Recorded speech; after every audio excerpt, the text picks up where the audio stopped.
नमस्कार विद्यार्थियों। Rishikul online school में आप सभी का स्वागत है। बच्चों, आज हम अपनी हिंदी कक्षा में बच्चे काम पर जा रहे हैं कविता की व्याख्या के बारे में चर्चा करेंगे। तो बच्चों, हमारी कविता बच्चे काम पर जा रहे हैं कविता का काव्यांश, प्रथम काव्यांश है ये। यहाँ पर कवि कहते हैं कि कोहरे से ढकी सड़क पर बच्चे काम पर जा रहे हैं। बच्चों, सर्दी का मौसम और सुबह सड़क पर बड़ा कोहरा छाया हुआ है, धुंध छाई हुई है। इस समय में छोटे छोटे बच्चे नंगे पैर काम करने के लिए जाने को मजबूर हैं। सुबह सुबह बच्चे काम पर जा रहे हैं, यानी कि बच्चों का जब स्कूल जाने का समय होता है, उन्हें स्कूल में जाकर इस समय कहाँ जाना पड़ता है? काम करने के लिए। छोटे बच्चे कभी होटल में काम करते हैं, कभी किसी जगह मजदूरी करके अपना और अपने परिवार का पेट पालते हैं।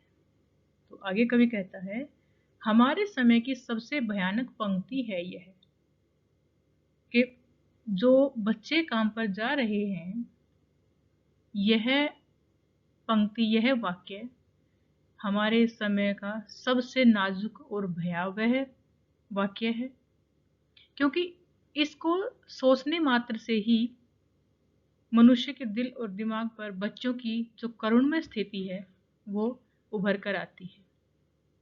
लेकिन कवि आगे कहते हैं, भयानक है इसे विवरण की तरह लिखा जाना।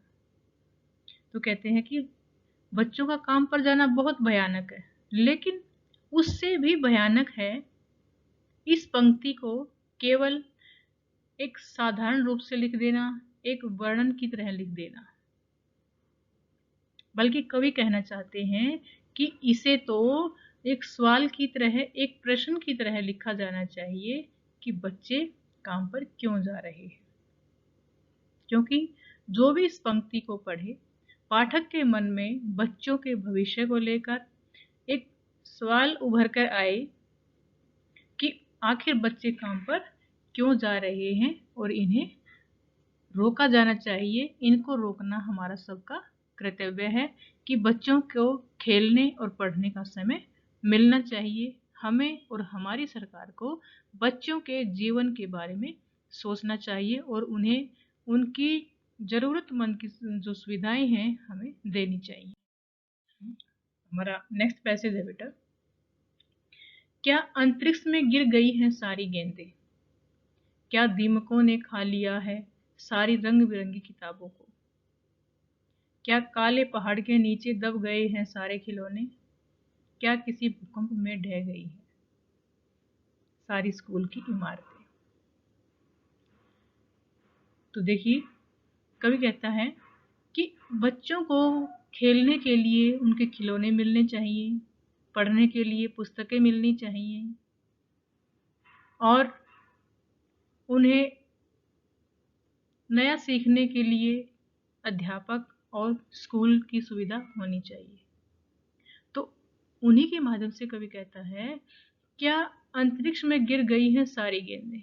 जिन बच्चों को गेंद से खेलने के समय में कार्य करने के लिए जाना पड़ता है, तो यह स्थिति देखकर कवि कहना चाहता है कि क्या वो सारी गेंद जो इन बच्चों के लिए बनी है वो अंतरिक्ष में चली गई हैं, जिसके कारण ये बच्चे वंचित रह गए हैं। क्या दीमकों ने खा लिया है सारी रंग बिरंगी किताबों को। इन बच्चों को पढ़ने की बजाय कार्य करने के लिए जाना पड़ता है। तो कवि कहना चाहता है कि क्या जो किताबें इन बच्चों के लिए पढ़ने के लिए बनी हैं वो सारी नष्ट हो गई हैं, दीमक ने उन्हें खा लिया है, यह इन्हें क्यों नहीं मिल पा रही है। और जो खिलौने इन बच्चों के लिए बने हैं, क्या वो सारे काले पहाड़ के नीचे दब गए हैं, अर्थात वो खिलौने इन बच्चों तक क्यों नहीं पहुंच पाए हैं। क्या किसी भूकंप में ढह गई हैं सारी मदरसों की इमारतें, कि जो स्कूल बच्चों के पढ़ने के लिए बने हैं वो नहीं बनने का क्या कारण है, वहाँ पर बच्चे नहीं जा पा रहे हैं, इसका क्या कारण है। क्या वो सारी इमारतें एक भूकंप के झटके में ढह गई हैं जिसके कारण इन बच्चों को वंचित रहना पड़ रहा है।